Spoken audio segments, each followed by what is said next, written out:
Hola, hoy les vamos a hablar de nuestros 5 cuentos favoritos y nosotros somos Angélica y Tomás. En primer lugar, vamos a hablar del Perseguidor de Julio Cortázar. Este es un cuento que leí hace mucho tiempo, sin embargo, en su relectura encontré cosas muy valiosas que vale la pena mencionar. Este trata de Bruno, que es un escritor y crítico de jazz que narra la vida de su amigo Johnny, un saxofonista que vive en París y es drogadicto y está embadurnado en la miseria.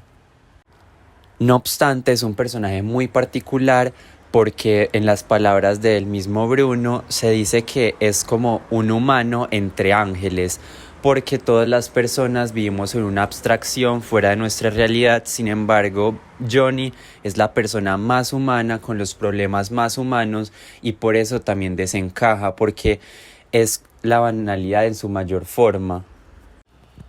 Lo que más me gusta de este cuento es que juega con una paradoja y es que vemos a un personaje tan real, tan humano, que lo vemos irreal y poco humano. Entonces es muy interesante porque jugar con temas como el tiempo, la droga, la imaginación, problemas mentales, hacen que uno siga el hilo del cuento y se enganche muy fácil.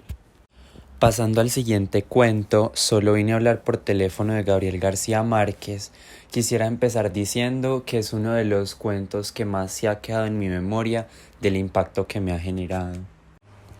Es la historia de una mujer, María, que se vara en medio de la carretera en una tormenta increíble, entonces un bus para y la lleva hasta un lugar para que ella pueda hablar por teléfono, pues le debe avisar a su esposo que va a llegar después de las 7.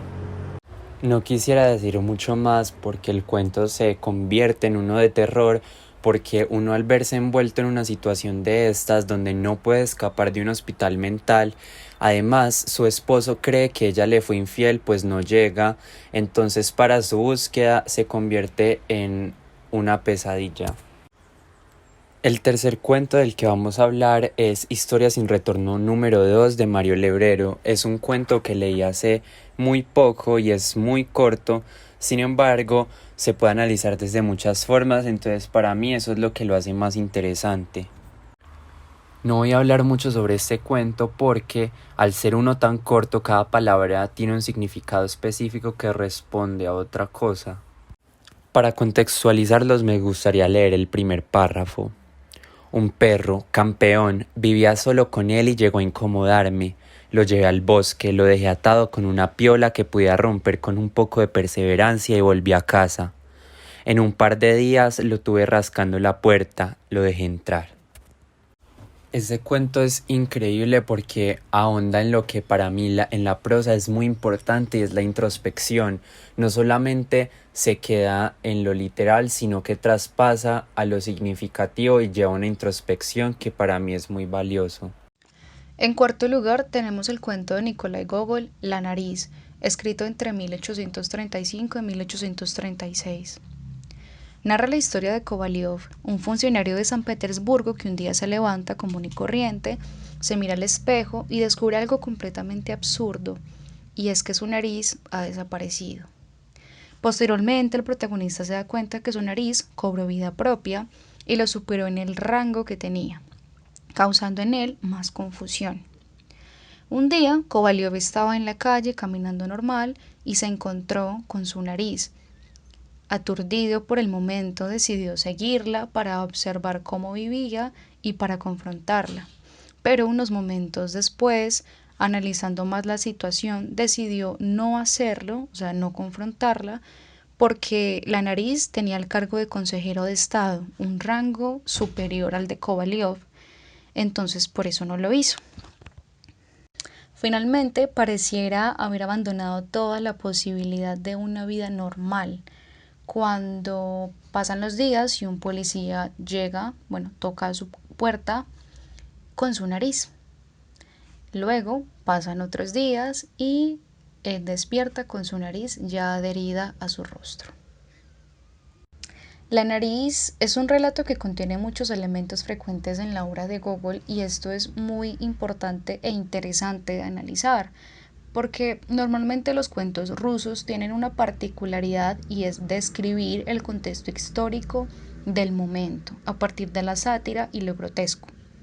También con toques humorísticos, divertidos, disparatados y un poco surrealistas.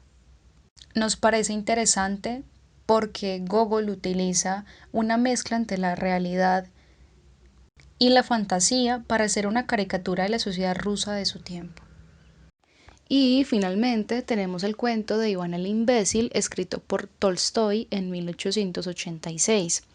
Esta historia narra la vida de Iván y sus tres hermanos, que al morir su padre, Simón el soldado y Taras el corpulento, se aprovechan de la ingenuidad de su hermano Iván y se apoderan de parte de la herencia que valía la pena y que le pertenecía al protagonista, dejándolo solo con un pedacito de tierra y la carga de mantener a su hermana muda.